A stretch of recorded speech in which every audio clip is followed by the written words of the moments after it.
Learning with team is ആണ്. അപ്പൊ നമ്മളിതാ നമ്മുടെ 9ാം ക്ലാസ്സിലെ വളരെ ഇൻട്രസ്റ്റിംഗ് ആയിട്ടുള്ള ചാപ്റ്റർ ആണ് റീപ്രൊഡക്റ്റീവ് ഹെൽത്ത് അല്ലെങ്കിൽ പ്രത്യുൽപാദന ആരോഗ്യം എന്ന് പറയുന്നത്. അപ്പൊ ഈ ഒരു ചാപ്റ്ററിൽ നിങ്ങൾ ഇതുവരെ കാണാത്ത കുറേ ടോപ്പിക്സുകൾ നമ്മുടെ പുതിയ സിലബസ് ആയതുകൊണ്ട് തന്നെ കുറേ അധികം ടോപ്പിക്സ് നമ്മുടെ ഈ ഒരു ചാപ്റ്ററിലേക്ക് ഇൻക്ലൂഡ് ചെയ്യപ്പെട്ടിട്ടുണ്ട്.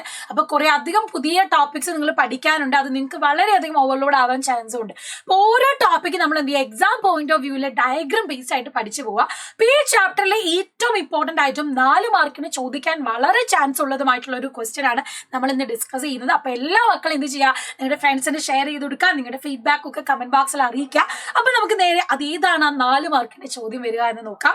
സോ ഈ ഒരു ഫിഗർ എന്ന് പറയുന്നത് നമുക്കറിയാം, ഒരു കുഞ്ഞ് അല്ലെങ്കിൽ സൈഗോട്ട് രൂപപ്പെട്ട് കഴിഞ്ഞു കഴിഞ്ഞാൽ ആ സൈഗോട്ട് പിന്നെ എന്ത് ചെയ്യുന്നു, നമ്മുടെ യൂട്രസിൽ വരുന്നു. യൂട്രസിലെ വാൾ ആയിട്ടുള്ള എൻഡോമെട്രിയത്തിലേക്ക് ജോയിൻ ചെയ്ത് നിൽക്കുന്നു അല്ലെ. അപ്പൊ ഈ സമയത്ത് കുഞ്ഞ് വളരുന്നതിന് ആവശ്യമായിട്ടുള്ള കുറേ സ്ട്രക്ചേഴ്സ് യൂട്രസിന്റെ ഉള്ളിലുണ്ട് അല്ലെങ്കിൽ അമ്മയുടെ ഗർഭാശയത്തിലുണ്ട്. അപ്പൊ ഈ ഒരു സ്ട്രക്ചർ തന്നിട്ട് നമ്മുടെ യൂട്രസിന്റെ ഉള്ളിൽ ബേബി ഗ്രോ ചെയ്യുന്ന ആ ഒരു ടൈമിലെ ഒരു ഫിഗർ ആണ് നിങ്ങൾ കാണുന്നത്. അപ്പൊ നിങ്ങൾ നോക്കുക, ആദ്യം തന്നെ നമുക്ക് പഠിക്കാനുള്ളത് പ്ലാസന്റയാണ്. എന്താണ് ഈ പ്ലാസന്റ എവിടെയാ കാണുന്നത്? നിങ്ങൾ നോക്കുക, കുട്ടിയുടെ ആ ഒരു ചുറ്റും അല്ലെങ്കിൽ കുട്ടി ആ ഗർഭാശയത്തിന് ഉള്ളിലേക്ക് ഫോം ചെയ്യുന്നതിന് പുറത്തായിട്ട് അതിനോട് ചുറ്റുമായിട്ടാണ് നിങ്ങൾക്ക് പ്ലാസന്റ കാണാൻ പറ്റുക.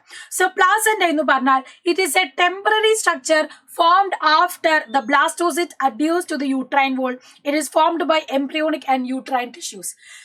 അതായത് നമ്മുടെ ബ്ലാസ്റ്റോസിസ്റ്റ് ഫോം ചെയ്യുന്ന നമുക്കറിയാം, സൈഗോട്ട് ഫോം ചെയ്യുന്നുണ്ട്. ആ സൈഗോട്ടിൽ നിന്ന് നമുക്ക് ആ ഒരു ഫ്ലോ ചാർട്ട് ഒക്കെ നമ്മൾ കഴിഞ്ഞ പ്രാവശ്യം ഡിസ്കസ് ചെയ്താണ്. ഈ സൈഗോട്ട് മോറുലെ ആവുന്നുണ്ട്, മോറുലയിൽ നിന്ന് ബ്ലാസ്റ്റോസിസ്റ്റ് ആവുന്നു. ഈ ബ്ലാസ്റ്റോസിസ്റ്റ് ആണ് നമ്മുടെ യൂട്രസിന്റെ എൻഡോമെട്രിയം വാളിലേക്ക് എന്ത് ചെയ്യുന്നത്, അറ്റാച്ച് ചെയ്യുന്നത് അല്ലെങ്കിൽ ഇംപ്ലാന്റേഷൻ നടക്കുന്നത്.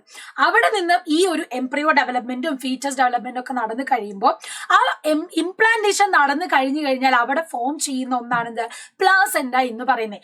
ഈ പ്ലാസന്റ ഭ്രൂണകലകളും ഗർഭാശയ കലകളും ചേർന്നിട്ടാണ് ഉണ്ടാവുന്നത് അല്ലെങ്കിൽ എംബ്രിയോണിക് ആൻഡ് യൂട്രൈൻ ടിഷ്യൂസ് വെച്ചിട്ടാണ് ഈ ഒരു പ്ലാസന്റ അവിടെ ഫോം ചെയ്യുന്നത്. ഇനി രണ്ടാമത് നിങ്ങൾക്ക് കാണാൻ പറ്റുന്നത് കണ്ടോ, നമ്മുടെ പുക്കിൾക്കൊടി അല്ലെ. കുഞ്ഞ് വളർന്ന് ഫോം ചെയ്ത് കഴിയുമ്പോൾ നമ്മുടെ പുക്കിൾക്കൊടി കട്ട് ചെയ്യുന്നൊക്കെ നിങ്ങൾ മൂവീസിലൊക്കെ കണ്ടിട്ടുണ്ടാകും. അപ്പൊ ഇതേപോലെ തന്നെ ആ കുഞ്ഞ് നിങ്ങൾ ഉണ്ടായ പാടുള്ള കുഞ്ഞിനെയൊക്കെ കാണാൻ പോകുമ്പോൾ ആ പുക്കിൾക്കൊടിയുടെ കുറച്ച് ഭാഗം നിങ്ങൾക്ക് കട്ട് ചെയ്തതിന്റെ ബാക്കി നിങ്ങൾക്ക് കാണാനൊക്കെ പറ്റുന്നുണ്ടാവും. പുക്കിൾക്കൊടി എന്ന് പറഞ്ഞാൽ it is form from the placenta. എവിടുന്ന് അംബ്ലിക്കൽ കോഡ് ഫോം ചെയ്യുന്നത്? പ്ലാസന്റയിൽ നിന്ന്. ഇതുവഴി ഓക്സിജനും പോഷകങ്ങളും ഗർഭസ്ഥ ശിശുവിന്റെ ശരീരത്തിൽ എത്തുകയും മാലിന്യങ്ങൾ നീക്കം ചെയ്യപ്പെടുകയും ചെയ്യുന്നു. അതായത് ഈ പ്ലാസന്റയിൽ നിന്ന് കണ്ടിന്യൂഷൻ ആയിട്ട് തന്നെയാണ് ബേബിയുടെ ഇതിലേക്ക് കണക്ട് ചെയ്ത് പോകുന്നത്. അപ്പം പ്ലാസന്റയിൽ നിന്ന് ഉണ്ടാവുന്നതാണ് അംബ്ലിക്കൽ കോഡ് അല്ലെങ്കിൽ പുക്കിൾ കൊടി. ഈ പുക്കിൾ കൊടി വഴിയാണ് അമ്മയുടെ ശരീരത്തിലൂടെ എത്തുന്ന ഓക്സിജനും ന്യൂട്രിയൻസും കുട്ടിയിലേക്ക് എത്തുന്നത്. So and the waste are removed through this cord. അപ്പം ഇവിടെ നിന്ന് തന്നെയാണ് നമ്മുടെ ബേബിയിൽ നിന്ന് വരുന്ന വേസ്റ്റിനെ പുറത്തോട്ട് റിമൂവ് ചെയ്യുന്നത്. അപ്പം നിങ്ങളോട് ക്വസ്റ്റ്യൻ വരും, എങ്ങനെയാണ് കുട്ടിക്ക് വേണ്ട ഓക്സിജനും ന്യൂട്രിയൻസും എത്തുന്നത്? അതുപോലെ തന്നെ വേസ്റ്റ് റിമൂവൽ എങ്ങനെ നടക്കുന്നു? It is through umbilical code അല്ലെങ്കിൽ പുക്കിൾ കൊടിയിലൂടെയാണ് ഇത് നടക്കുന്നത് എന്ന് മനസ്സിലാക്കി വെക്കാം. മൂന്നാമത്തേത് അമ്നിയോൺ. രണ്ടാമത്തേത് നമ്മൾ പറഞ്ഞു, മൂന്നാമത്തേതാണ് അമ്നിയോൺ, നാലാമത്തേത് അമ്നിയോട്ടിക് ഫ്ലൂയിഡ്. അപ്പൊ എന്താണ് അമ്നിയോൺ എന്നറിയണം. The membrane formed from embryonic cell during the early stages of development. ആ കുഞ്ഞ് വളരുന്ന ആ വളർച്ചയുടെ പ്രാരംഭഘട്ടത്തിൽ തന്നെ ഭ്രൂണകോശങ്ങളിൽ നിന്ന് രൂപപ്പെടുന്ന ഒരു ആവരണം, ഒരു കവറിങ് ഫോം ചെയ്യുന്നുണ്ട്. അതിനെയാണ് അമ്നിയോൺ എന്ന് പറയുന്നത്. കണ്ടോ, ബേബിയുടെ ചുറ്റുമായിട്ട് ഒരു കവറിങ് നിങ്ങൾക്ക് കാണാം, ഒരു വയലറ്റ് കളറിൽ. അതിനെയാണ് നമ്മൾ അമ്നിയോൺ എന്ന് പറയുന്നത്. അതിനെ പ്രൊട്ടക്ട് ചെയ്യാനും കവർ ചെയ്യുകയും ചെയ്യുന്നതാണ്, പൊതിഞ്ഞ് സംരക്ഷിക്കാനാണ് അമ്നിയോൺ ഉള്ളത്. ഈ അമ്നിയോണിൽ found within the membrane called amnion prevent dehydration of foetus and protect it from external shock. അതായത് ഈ അമ്നിയോണിന്റെ സ്ഥലങ്ങളിലെ ഇടയിൽ നമുക്ക് അമ്നിയോട്ടിക് ഫ്ലൂയിഡ് അല്ലെങ്കിൽ അമ്നിയോട്ടിക് ദ്രവം കാണാം. ഈ അമ്നിയോണിന്റെ ആവരണത്തിനുള്ളിൽ കാണപ്പെടുന്ന ഈ ദ്രവം എന്ത് ചെയ്യുന്നു?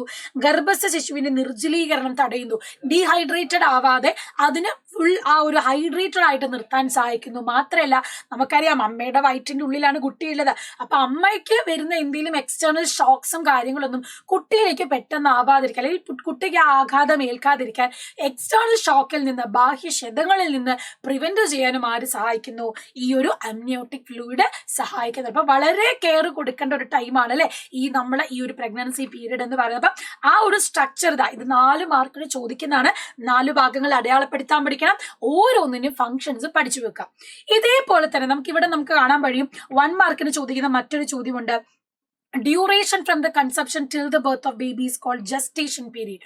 അതായത് ഗർഭധാരണത്തിന് ശേഷം കുഞ്ഞ് ജനിക്കുന്നത് വരെയുള്ള, അപ്പം അമ്മയുടെ വയറ്റിൽ കുഞ്ഞുണ്ടാവുന്ന ആ ഒരു പീരീഡിനെയാണ് നമ്മൾ ജസ്റ്റേഷൻ പീരീഡ് അല്ലെങ്കിൽ ഗർഭകാലഘട്ടം എന്ന് പറയുന്നത്. ഇത് എത്രയാണ് അല്ലെങ്കിൽ എത്രയാണ് അതിന്റെ പീരീഡ് എന്ന് ചോദിക്കാറുണ്ട്.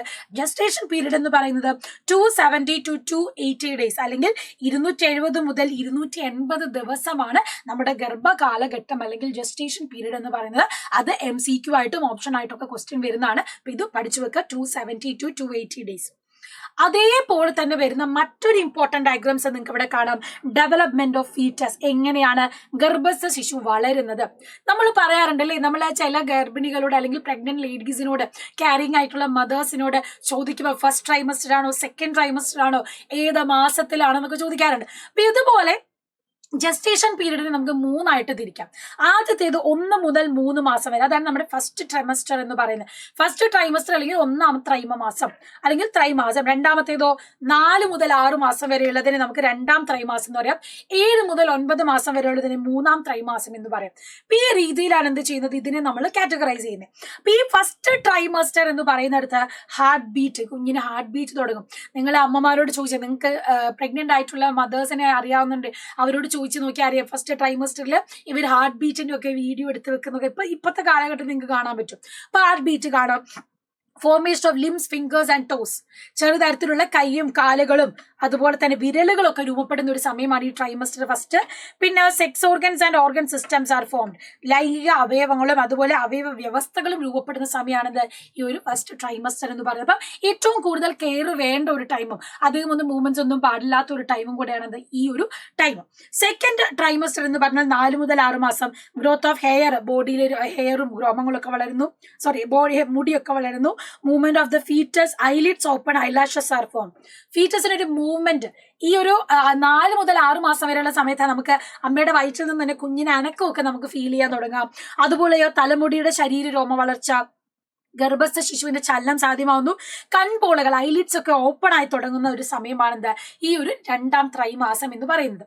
ഇനി തേർഡ് ട്രൈമസ്റ്ററിലോ 7 to 9 മന്ത്സിലാണ് lungs attain complete growth, body size increase, gaining of body weight. ശ്വാസകോശം പൂർണ്ണ വളർച്ചയെത്തുന്ന സമയം, അതുപോലെ ശരീരത്തിന്റെ വലിപ്പം കൂടുന്ന സമയമാണ്, ശരീര ഭാരം വർദ്ധിക്കുന്ന ഒരു സമയം എന്ന് പറയുന്നത് ഈ ഒരു ലാസ്റ്റ് ട്രൈമസ്റ്റർ ആണ്. അപ്പൊ ഇതുപോലെ ഫ്ലോ ചാർട്ട്സ് ആയിട്ട്, ടേബിൾ ആയിട്ട്, മാത്സ് പോലെ ഒക്കെ ക്വസ്റ്റ്യൻ വരുന്ന ഒരു ഭാഗമാണ്. വെരി മച്ച് ഇമ്പോർട്ടന്റ് ആണ്. ക്ലിയർ ആയല്ലോ? അപ്പൊ ഇത്രയും ഭാഗങ്ങൾ പഠിച്ചു വെക്കുക. ഇമ്പോർട്ടന്റ് ആയിട്ടുള്ള ക്വസ്റ്റ്യൻസ് ഒക്കെ ആയിട്ട് മിസ് വീണ്ടും വരാം. അപ്പം എത്രയാണ് ജസ്റ്റേഷൻ പീരീഡ് എന്നുള്ളത് മനസ്സിലായിട്ടുണ്ടെങ്കിൽ കമന്റ് ബോക്സിൽ കമന്റ് ചെയ്യാൻ മറക്കരുത്. So see you soon in the next video മക്കളെ. Bye by.